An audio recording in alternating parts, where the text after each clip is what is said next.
মই যোৱাকালি গুৱাহাটীৰ পৰা ওলাইছোঁ লোৱাৰ আছাম টুৰৰ কাৰণে।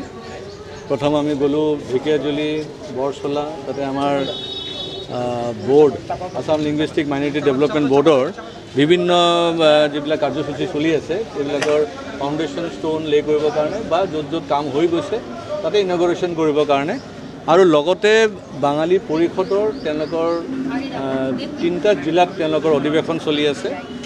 প্ৰথমটো শোণিতপুৰত আছিলে, যোৱাকালি মই তাতে এটেণ্ড কৰিলোঁ। আজি বঙাইগাঁৱত আছিলে, বঙাইগাঁৱত এটেণ্ড কৰি আজি এতিয়া ধুবুৰীত যাম। ধুবুৰীত গধূলি তেওঁলোকৰ ধুবুৰী জিলাৰ এক্সিকিউটিভ বডি মিটিঙো আছে। সেইকাৰণে শোণিতপুৰ জিলা বাঙালী পৰিষদ, বঙাইগাঁও জিলা বাঙালী পৰিষদ আৰু ধুবুৰী জিলা বাঙালী পৰিষদৰ অধিৱেশনত যোগদান কৰিলোঁ।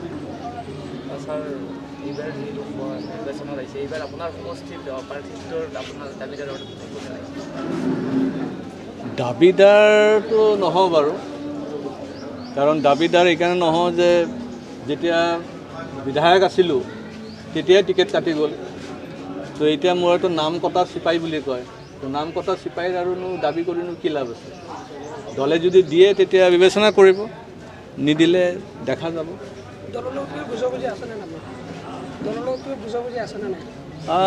দলেতো তেনেকৈ বুজাবুজি নকৰে, দলৰ সদস্য হিচাপে নিষ্ঠাবানভাৱে কাম কৰি আছোঁ। সেইকাৰণে ইয়াতে বুজাবুজিৰ কোনো কথা নাই, কাৰণ মইতো কোনো টেৰৰিষ্ট গ্ৰুপৰ লিডাৰ নহয় যে বুজাবুজি কৰিহে দিব লাগিব, হয়নে নাই। সেইকাৰণে দলৰ মাজত আছোঁ, দলৰ কাম কৰি আছোঁ নিষ্ঠাবানভাৱে, বাকী দলে নিৰ্ণয় ল'ব। আৰু কিবা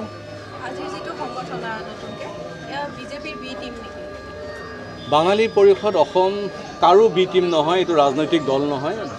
বাঙালী পৰিষদৰ জন্ম আজিৰ পৰা 35 বছৰ পূৰ্বে হৈছিল। শিলাদিত্যদেৱ ইয়াৰ মুখ্য উপদেষ্টা হৈছে আজি মাত্ৰ 4 বছৰ 5 বছৰ হৈছে।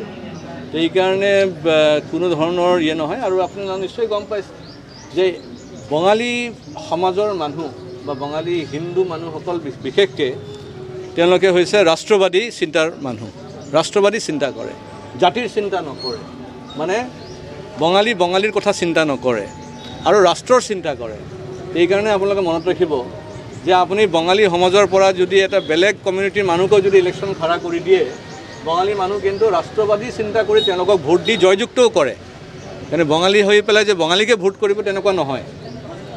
বাঙালী পৰিষদ এটা জাতীয় সংগঠন, জাতিৰ চিন্তা কৰিছে আৰু জানে যে এই বঙালী সমাজ ৰাষ্ট্ৰৰ চিন্তা কৰে ঠিকেই, কিন্তু বঙালী সমাজ বিভিন্ন সময়ত দেখা গৈছে তেওঁলোকে বিভাজিত হৈ যায় নিজৰ ক্ষেত্ৰত, দেশৰ ক্ষেত্ৰত নহয়, নিজৰ জাতিৰ ক্ষেত্ৰত।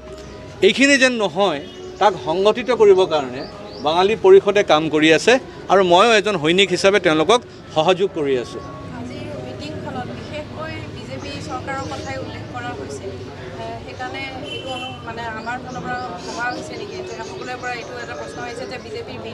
মই বিজেপিৰ কোনো শব্দ ইউজ কৰা নাই, বিজেপিৰ নামো লোৱা নাই, মোদীজীৰ নাম লৈছোঁ। কাৰণ বঙালী সমাজক যদি ৰক্ষণাবেক্ষণ দিছে তো এজন ব্যক্তি নৰেন্দ্ৰ মোদীয়ে দিছে, আৰু সেইটো মই বিজেপি হিচাপে কোৱা নাই।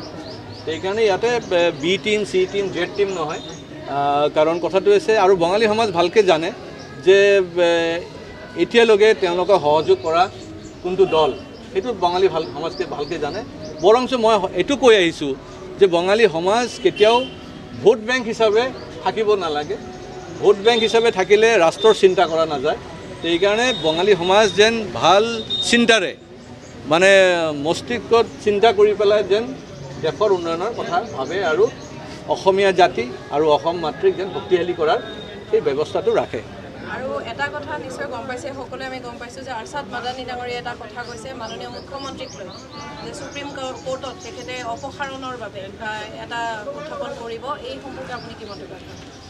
চাওক, এই মাদানী কি বস্তু মই নাজানো, আৰু মাদানী ভাৰতবৰ্ষৰ ৰাজনীতিত কিমান প্ৰভাৱ আছে আজিৰ দিনত সেইখিনিও মোৰ সন্দেহ আছে। কাৰণ কংগ্ৰেছ যেতিয়া পাৰ্টি যেতিয়া শাসন চলি আছিলে সেই সময়ত হয়তো মাদানী ডিক্টেশ্যন চলি থাকিছিল। এতিয়া মাদানী বুলি কোনো ফেক্টৰ নহয়। আৰু দ্বিতীয়টো হৈছে এই মাদানীৰ পূৰ্বজসকলে ভাৰতবৰ্ষক ধৰ্মভিত্তিত, হিন্দু মুছলমানৰ ভিত্তিত বিভাজন কৰিছিলে, আৰু বিভাজন কৰাৰ পিছত এই মাদানী যদি বিচাৰিছে যে ভাৰতবৰ্ষক এতিয়া তেওঁলোকে গ্ৰাস কৰিব, সেইটো আজিৰ দিনত সেইটো সম্ভৱ নহয়। সেইকাৰণে মাদানী আমাৰ কাৰণে কোনো ফেক্টৰ নহয়। ইতিমধ্যে আপাৰ আছামতো নিশ্চয় দেখিছে, আমাৰ অসমীয়া যুৱকসকল ওলাই আহিছে, তেওঁলোকে প্ৰশ্নও কৰিছে যে হু ইজ মাদানী।